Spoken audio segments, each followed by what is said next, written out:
All right, so we are back with Life After the Party. My co-host Ty and myself. You see a shot of both of us there.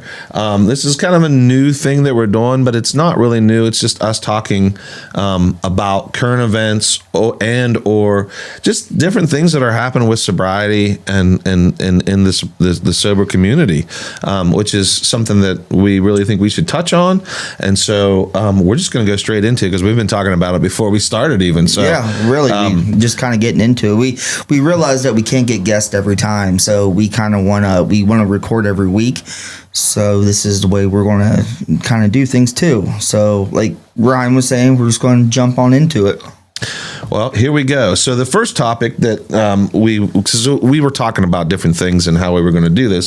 So I found some stuff. He found some stuff, and one thing that has been pretty just kind of fell on my mind pretty intense, and it's a really positive thing. Is the Sober Curious movement. Right. And it's basically they're not advocating for complete abstinence, which, I mean, I know that there's many of us out there, myself included, that if you have an issue with alcohol that you wanted to have complete abstinence. But absolutely, but these are young people that are moving forward with their sobriety. And not sobriety. No, they're moving forward before they even have an issue. They're just they're basically breaking it down, because what I've found out is there's not a lot. I can't say everywhere, but statistics show that there's a big movement of young people that aren't drinking all the time. Okay? Oh, really? Yeah. So it's just in little spurts? Well, they're like, no, like how we grew up is not the same way as how they're doing it like now. But that's what this whole movement is become, and it's actually really spreading across the country and to the point of I guess what they're saying is that it encourages people to experiment, but it's with reduced alcohol intake, and they explore potential benefits of less alcohol dependent lifestyle, and what basically the core principles that it affects, like alcohol affects their mind and their body and their overall well-being. So they're trying to explore alternatives, and so with those alternatives, they're experimenting in non-alcoholic beverages. They call them mocktails. Yeah. And they have activities that are, mindful of better decision making. And there's a whole social shift. Yeah. The movement reflects on a broader shift of social norms, questioning people's traditional roles and social gatherings. So it's really cool that they're really aware of this, and that they're moving to be responsible even before they're drinking, That's pretty smart. There's full bars that have no alcohol whatsoever, which I was insane. And I know, like my friend Mace, Mace. Yeah. He's went to one with people from work, and he said that, they're mocktails. So they taste like drinks, but there's no alcohol in them. So they don't make them. Mocktail's a thing. Yeah. Instead of a cocktail, it's a mocktail. Like it's a fake cocktail. So I'll be damned. Yeah. Huh, I never heard that before. That's wild. I mean, it's smart. Oh yeah. That this is really actually interesting.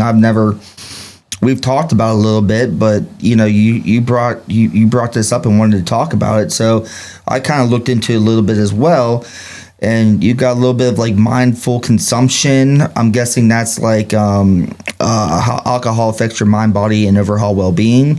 So maybe they're diving into like how alcohol makes you act and behave in front of others.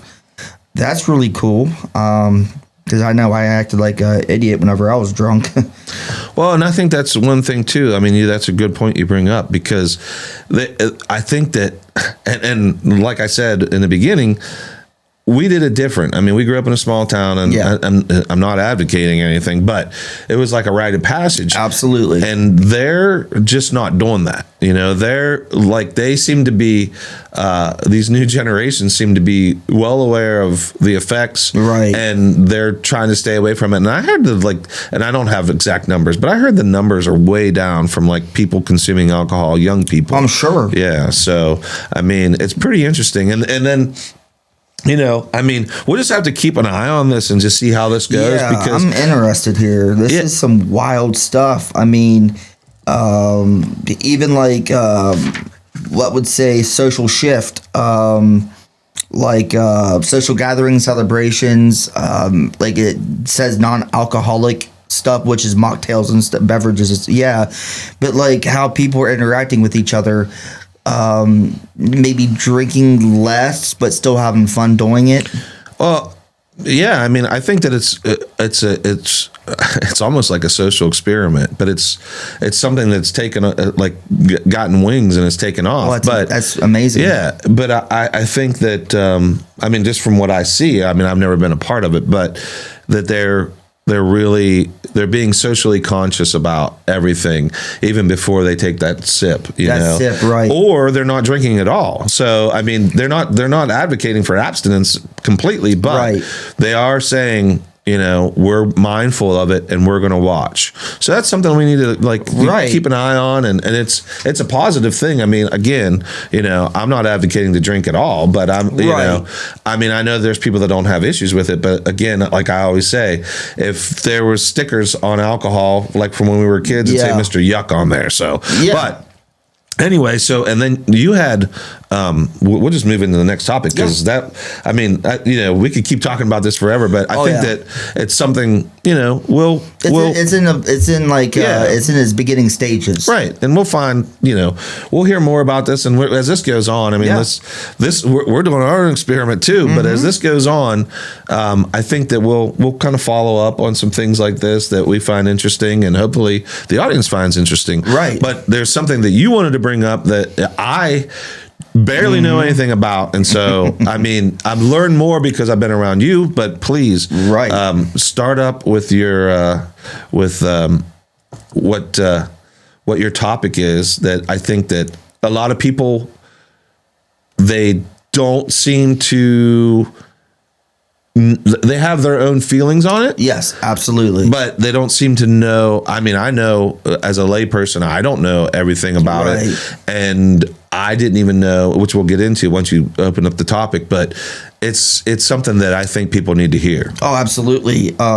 Me and Ryan have been going back and forth about the big word called Suboxone and how people feel about it. I've noticed a lot of people are like not necessarily 50-50, but it's almost less than that, as in the people for it are less than I thought. Really? So there's not like a clear cut straight down the middle. It leans more towards the other. Against. Yeah. Okay. All right. And I seriously get it because I was one of them guys who got it off the streets too when I couldn't find anything. And it's everywhere, just like everything else is. But it comes down to like, how bad do you really want to get sober? And I've said that so many times on this podcast, so I'm not going to say that no more. I'm just going to give the statistics, like what it is, and they can decide for themselves. Well, if I can say one thing just in there, I don't think that I think that by now, and hopefully as more people tune in, that they know that if there's one thing that we try to push through all the time is that getting sober is you got to make it a way of life. Yeah, exactly. And so there's never a time when we're advocating the other side, right? But it's real life, and real life things happen, and so there's good and bad in things that we have to discuss the good and the bad. Exactly. And there is a stigma with that even. Oh yeah. And even though it's prescribed. It's prescribed. People still have. I mean, I'll be honest. I had a stigma about it because I didn't even know. Exactly. Well, because it's still considered a drug. I mean, there's two types of medicine in it. There is buprenorphine, and I might have just butchered the crap out of that, and naloxone. And I've had experiences with naloxone shots, Vivitrol shots, which is just a shot that they put it in you, and it's a blocker. So it blocks anything else that you consume from getting you high or anything else. So wait a second. So like literally, does it make you sick? No. The only way it could ever make you sick is if you're not abstinent from drugs before you take it. So there's like a 3 to 4 day window where you have to be completely sober to take it, or else you'll go into an acute withdrawal, which I had before because I was stupid and was on kratom before when I took the shot. So I took the shot and I was sick for like 3 days. Like I had to call off work. It was bad. But that's just real quick. I know that you were telling me about this, and like you didn't tell anyone. No, I mean they need to know this because you didn't tell anyone. No.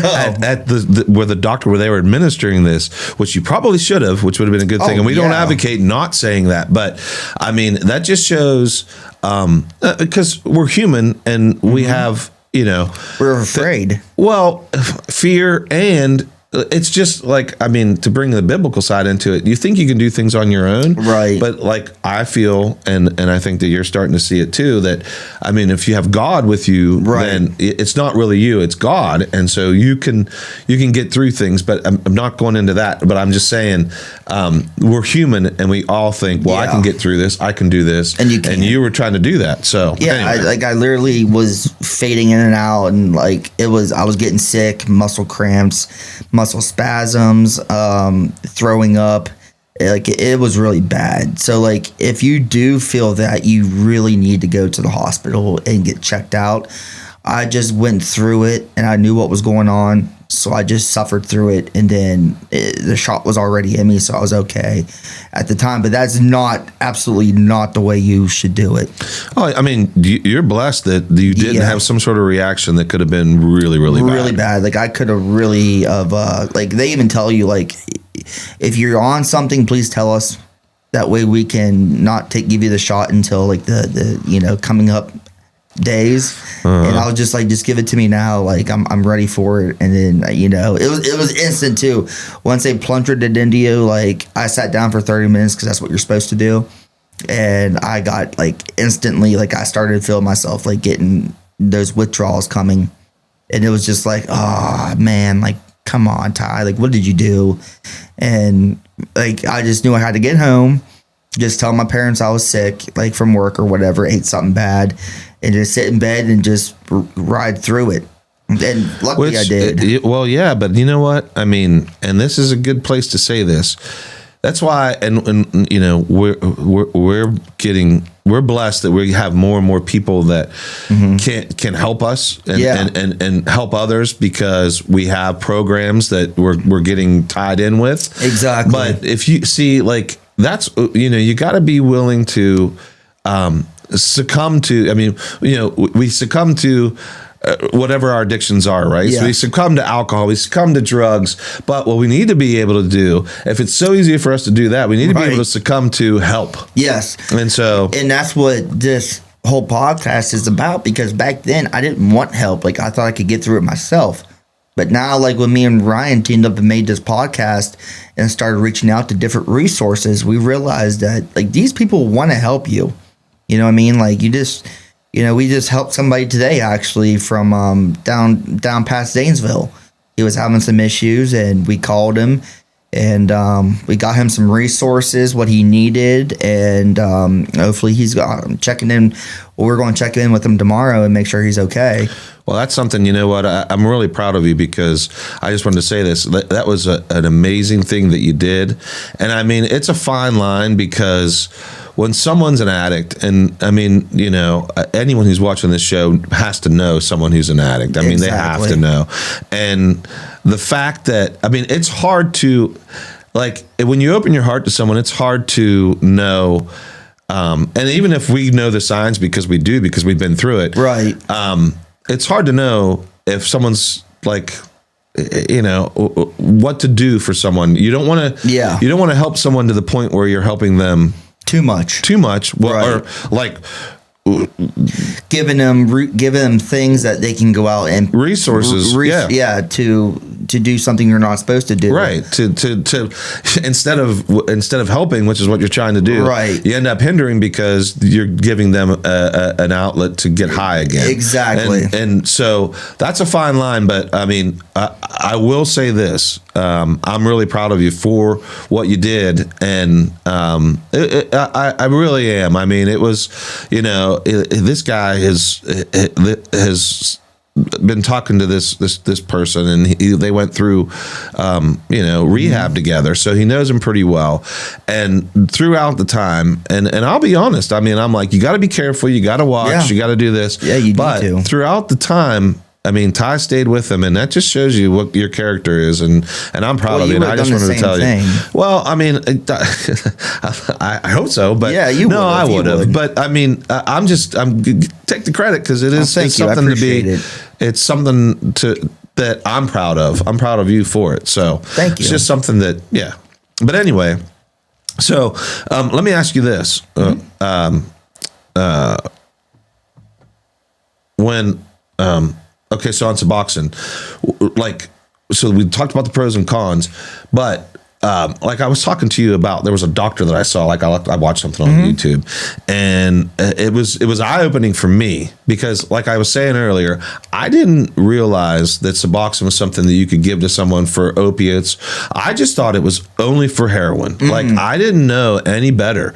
And when you told me you were on Suboxone, and I know that you came from Kratom to Suboxone, I'm like, wow, like I didn't even know that. So talk a little bit about that, because I think that's really interesting, and it's something that the layperson won't know, because I sure as heck didn't know it. So please. Right.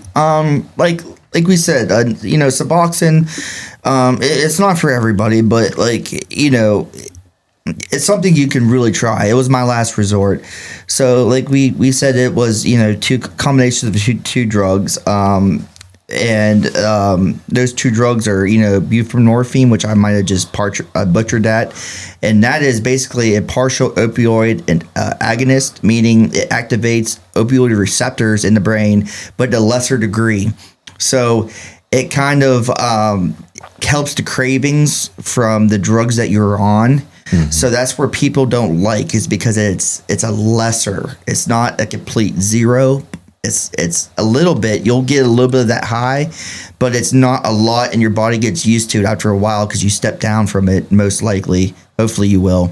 Well, yeah, because, I mean, I get it. I get why people would say that, because it's like, well, you're using a drug. Exactly. But like that doctor said. What did he say to you? Well, I mean, he didn't say it directly to me, but I was watching another thing. But the doctor said, now, you know, people talk about this being something that you're addicted to. This is important. Yeah. And he said, I need food every day. Yes. And he's like, this is a prescription that I'm writing, so I need food every day. And he's like, so am I addicted to food? Right. No. I have to have it to survive. Yes. And he said, so when it's prescribed and it's used the proper way, and it could be a maintenance thing that you could use for the rest of your life. Exactly. And you shouldn't feel like, his whole thing was, you shouldn't feel like this, because there's this like this hyper like need to get off of it as soon as you possibly can. Exactly. And he was saying, you don't need that, because of the fact that, you know, it could be something that you use for maintenance for the rest of your life. Exactly. Because it's a prescription. It's like your blood pressure medicine. Yes, you have to have it. You have to have it. Right. And so if you don't have your blood pressure medicine, you're going to die. Right. And I mean, I'm not, but it could put you in a situation. So yeah. And that's what my doctor told me up at my last appointment. He said, you know, Mr. Howe, I understand that you want to get off this stuff as soon as possible. You're coming on year 2 and you want to be off of it within a year. But he said, you know, the way you think is it's not going to get you off this medication any quicker. He said, like, your body will tell you when it's time to come down off of it. You know what I mean? Like, it will tell you. And I'm coming down 2 milligrams every 2 months. I'm coming down 2 milligrams. So, and I don't feel nothing. Like, I feel great still. I don't feel like I'm coming off of anything. Like, I just feel normal. Well, and that's how it's supposed to feel. I can tell you this. I mean, the clarity from we started this in October, and not that, I mean, I didn't know you before, but I saw like the clarity more and more. And then you told me, you're like, I've never been sober this long. Yeah, exactly. And so it, like, you could see it, and I still see it, and like the creative juices start flowing. It's just, it levels you out to a point where you're a normal you. And that's exactly how they say it there.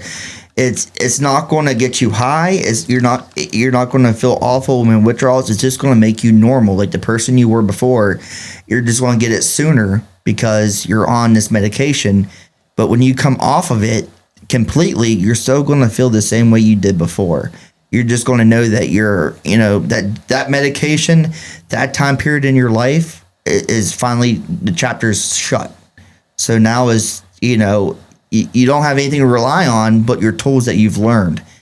And that's great. You know what I mean? That's what I feel like I need to do is once I'm to that level, I can rely on the tools I have, and I'm ready for that, And that's huge. I mean, that really is.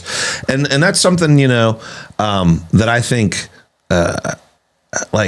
that's inspiring for others, and that's what we're trying to do here. Exactly. And so by being honest and we understand, we totally understand that there are people out there that want to keep their anonymity, and that's great because I understand that. I mean, I understand, Alcoholics Anonymous, because you want to be anonymous. You don't want, and everyone's not the same. I mean, we're all different. Exactly. But when we shout it out loud, that's because we're trying to help people in our way too. Exactly. So, we're not behind the curtain anymore trying to hide. We just want to get out and be like, hey, we're here to help.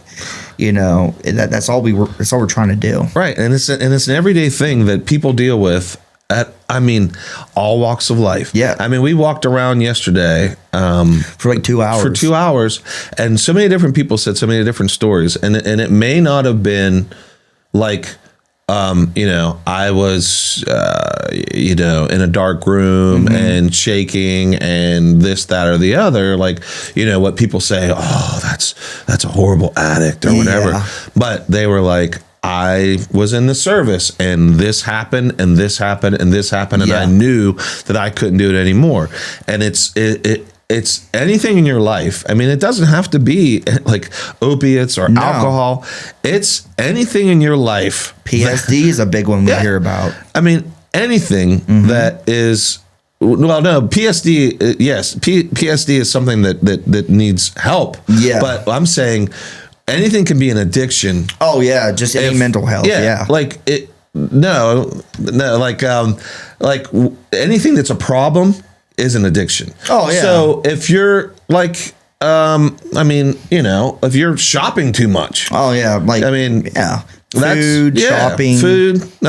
Buying too much, pornography. Yep. I mean, there's so many things that we don't put them into categories as an addiction, but they are. Oh yeah, and that's part of the whole stigma thing too. I mean, that's something that we're we may not know a lot about those other things. Exactly. And I don't know. That's what's so great about you talking about Suboxone right now. I'm learning more every day. Right. And so and that's, I think that as an advocate for people that are out there that are listening and hopefully continue to listen, right? That we need to move that forward and show that there are so many different things. Oh yeah. That, and people struggle with things. I mean, you talked about mental health and they struggle with that too. And I mean, there's so many people that self-medicate because of that. Like I was talking to the guy that was the mental health guy there. Oh yeah. And I said they go hand in hand. So, I mean, it's just, but I think that anything that is an issue is, that if it affects your everyday life, then you need to do something to change it. So, yeah. Well, then the other thing about this drug too is it has naloxone in it with it. So that's an opioid antagonist, which blocks the effects of other opioids. So, if you try to use any other kind of prescription drug, it's not going to work. Like it just blocks it. So let me ask you real quick. So does it make you sick? Like, I mean, I don't know. Like, I don't know what the issue. Like, if you take that, if it's blocking it, then you just don't feel it. You don't feel it. No. Okay. It's just you might get angry because it's not working. But my strong suggestion is don't do it. But they will tell you, like, if you try to take drugs to get high and try to bypass this, you're not going to, because it's going to stop it. Like, it's just not going to work. And what happens is people take so much of it that you could still overdose from it. Yeah, potentially overdose. Yeah. And that's the thing too. I mean, like, and that's why everything should be under the supervision of a physician, because anytime, like, again, back to the human side, anytime that we think that we can control something, that's where, I mean, man screws things up all the time, because they try to do different things that aren't working out for them. But and so always be under supervision of a physician if you're going to try to do these things, because none of us are doctors, and even though even though there's addicts out there that think, well, I mean, I can mix this, I know how to mix this because I've been doing it for years. Yeah, the thing of this place is it's a clinic up in New Philly, which is a drive for us people in Cadiz, but it's so worth it because it's called Brightview Recovery. It's a little clinic in New Philly, Ohio. And when you get in there, it's a 4-hour assessment when you first get in there. So they do your blood work, they get your vitals, you talk to a doctor, they get you a counselor, and every time you go in there is the same thing. They'll do blood work every once in a while, but you will always talk to your counselor and see how things are going, and you'll always get a drug test to make sure your levels are either where they need to be, or you're on something else that you're not supposed to be. And they won't kick you out the first time, but they will have a red flag. And enough of those red flags they'll probably have to kick you out, and you don't want to be in that situation.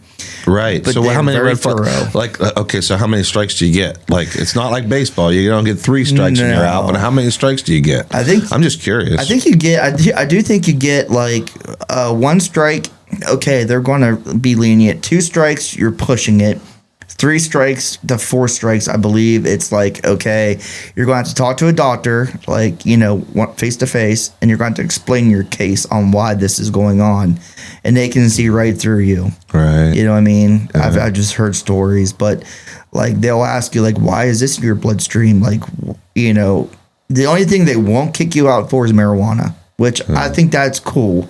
Because marijuana could be a self-help thing. Well, that's something too that a term that you taught me that I didn't even know, which was California clean. Yep. And we hear a lot of people say that. And I mean, I always thought clean is clean. You don't do anything. Yeah. But I get it because if it's not your preferred. And preferred is a bad word. If it's not your what triggered your addiction to the point where you couldn't control it, if it helps, and it seems like marijuana is the thing that levels it out. Yes, and we're not advocating for it, although it is legal. But then again, so is kratom, which is the next thing that we want to talk about. Exactly. So that's something that.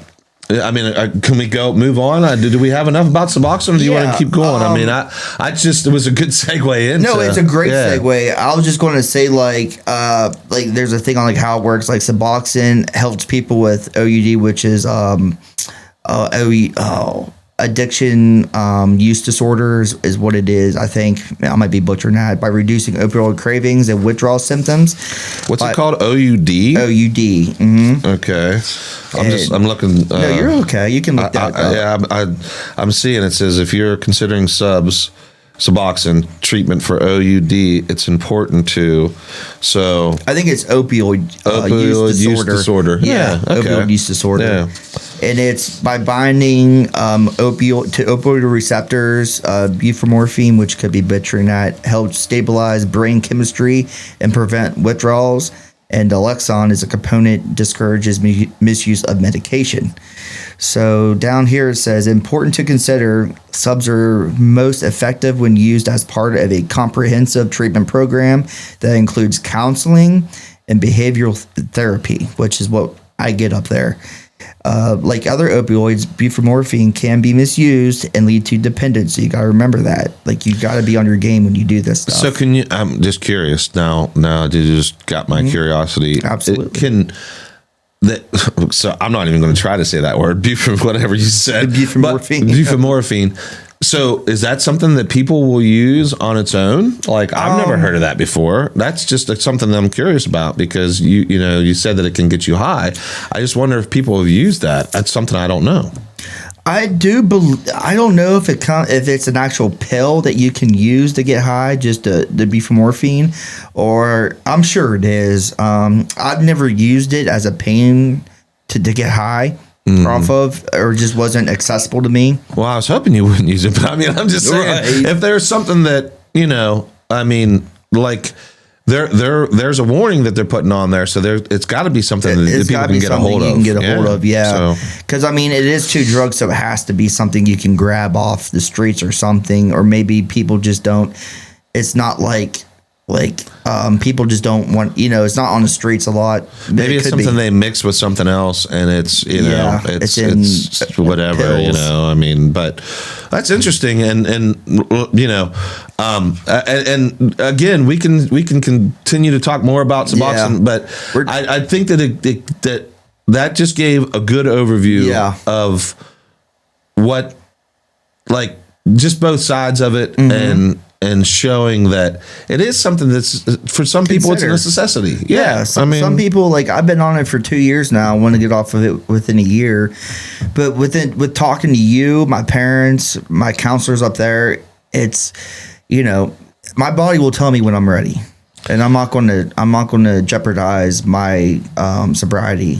No, and you shouldn't. I mean, and that's why I'm so glad that you brought this up because I think that other people need to know that, Yeah, exactly. And so, I mean, show some understanding before you judge and say, oh, he's just using more drugs. Yes. I've seen it firsthand with you, and I know that's not the case. No, so. I'm ready to be sober, and like I've been sober for 2 years now, almost 2 years, coming up on it. And I feel great. I feel like, I can tackle anything my mind, brings to me. And just hanging out with people like you all the time and like-minded people, it's important to do that too. To surround yourself with people that want to be sober. And you know what? That's something that is really important to bring up. And I will just elaborate on that a little bit because like you and I, we went to that event, but there was a group and I can't even remember what the group's name is, to be honest with you. I can't either. But Ty and I both were talking to these ladies that had went through addiction and different types of addiction, and they weren't. It wasn't what the one girl had a big problem with alcohol. Yes, but she also went into meth and some other things. Yeah, and the other girl what was hers?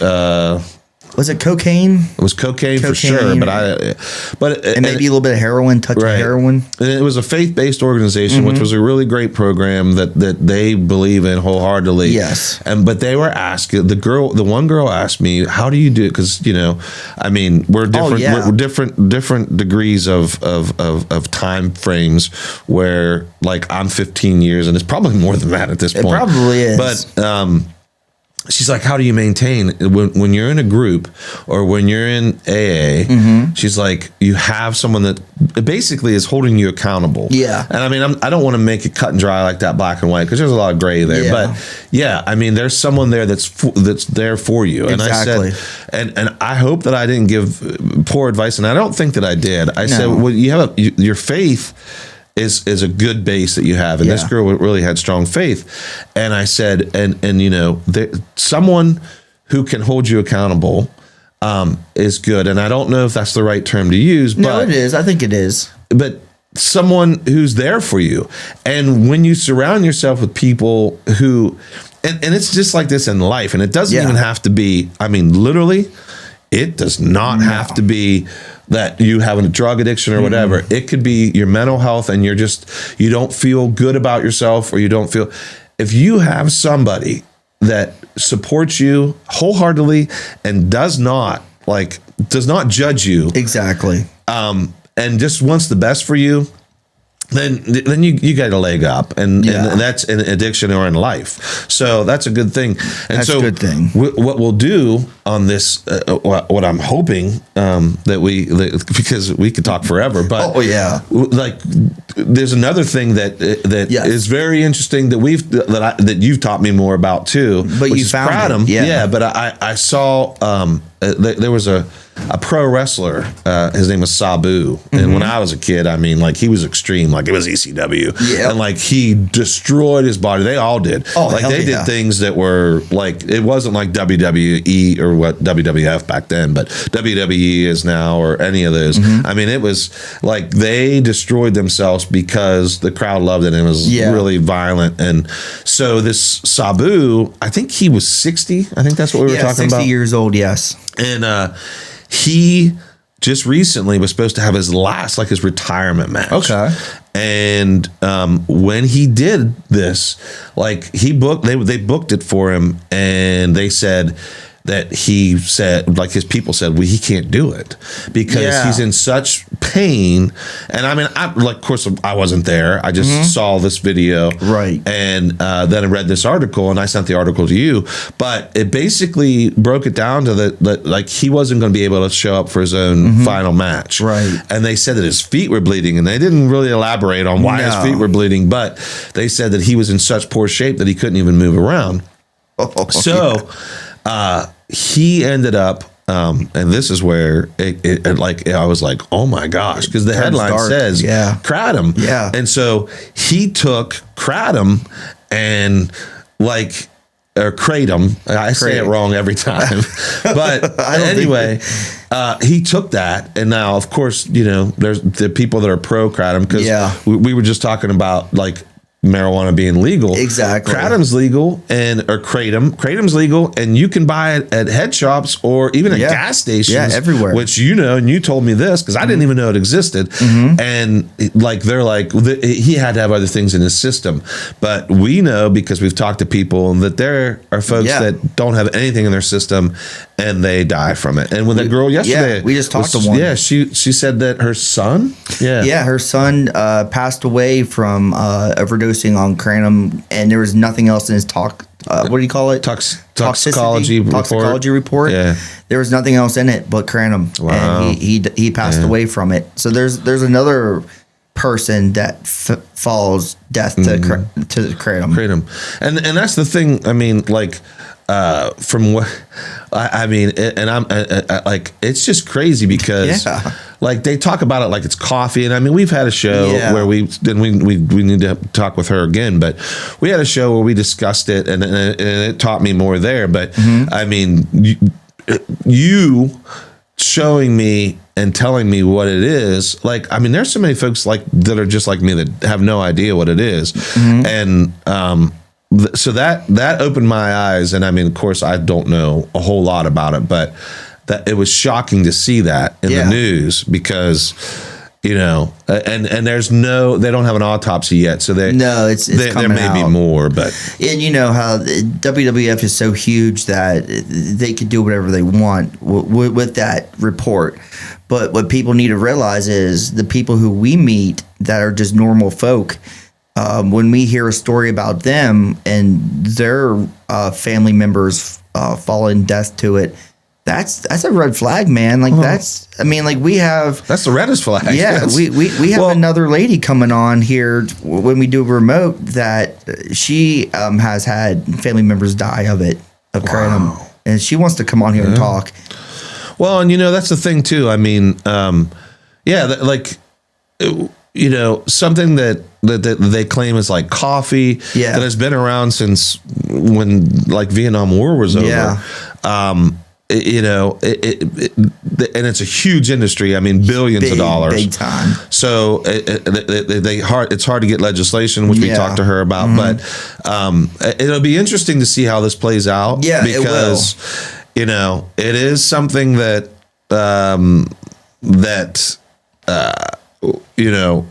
it's bringing it to the spotlight in a negative way. Yeah, but it is positive that people are going to have to talk about it. Oh yeah, it's one of them things that's like, okay, we've kept it underneath the rug for so many years, and people were okay with it, and because it's so new, and nothing was happening, and now they're making it stronger. It's more accessible.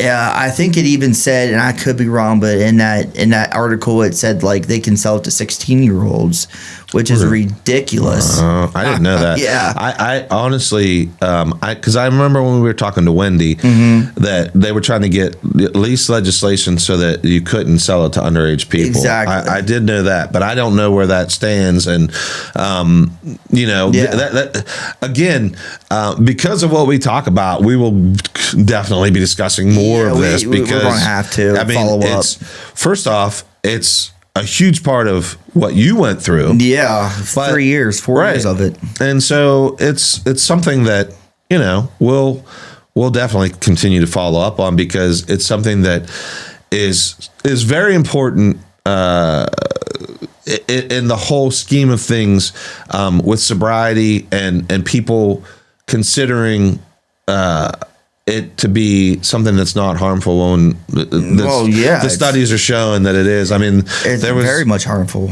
I mean, I know people use it for like a withdrawal mechanism to help with withdrawals. I've used it for that and it worked. But the problem is if you're an addict like me, you get addicted to it, and 1 or 2 or 3 pills isn't enough. And then you have to keep on upping the ante a little bit more and more. And then that's when you get overdose problems to where you're taking too much of it. Which I mean, if you don't mind me saying, I can bring up what you did. Yeah, absolutely. I mean, this young man, and I'm pushing it saying he's young because he's not that young anymore. I mean, he's younger than me, but anyway. But he was like when you told me that you took 45 of these horse pills. I mean, these things are horse pills. They're like that. Yeah, they're pretty big, and that blew my mind. Yeah. So I mean, how you could not OD on that. I mean, you said you got sick, so yeah, like there was some parts where like I would this is pretty wild, but this shows you what addiction does to you. I would throw some of them up, outside the car because I would do it in the parking lot of the shop. Before you say that, can I say this one thing? Yeah, you're going to not like this. Well, no, I asked you. I said, please don't tell me. Please, but do you remember that? I said, please don't tell me that you. And then you confirmed what I thought. But go. Yeah. I literally, if they were encased still, I would eat them again. Oh gosh. Or if I couldn't, if they're just destroyed from all the acid in my stomach, I would count how many I threw up and take that many again. But most of the time, I would just try to reuse them, in that act. Awful. But that was just that was like the darkest parts of my addiction. That beats out all the pills I'd taken, just like Vicodin stuff. Kratom was even worse. So, other battery.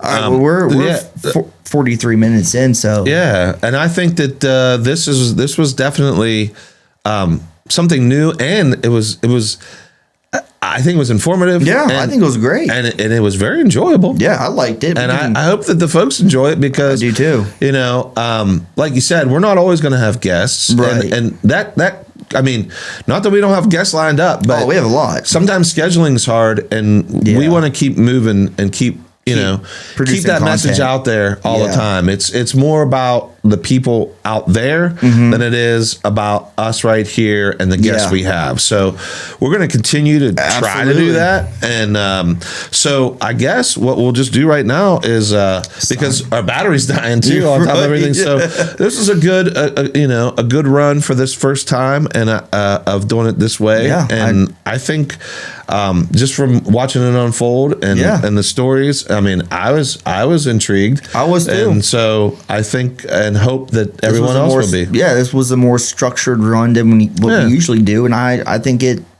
would turn out great. Yeah, I think so too. So thank you, my friend, and thank you too. And we will see you next time on Life After the Party. Bam.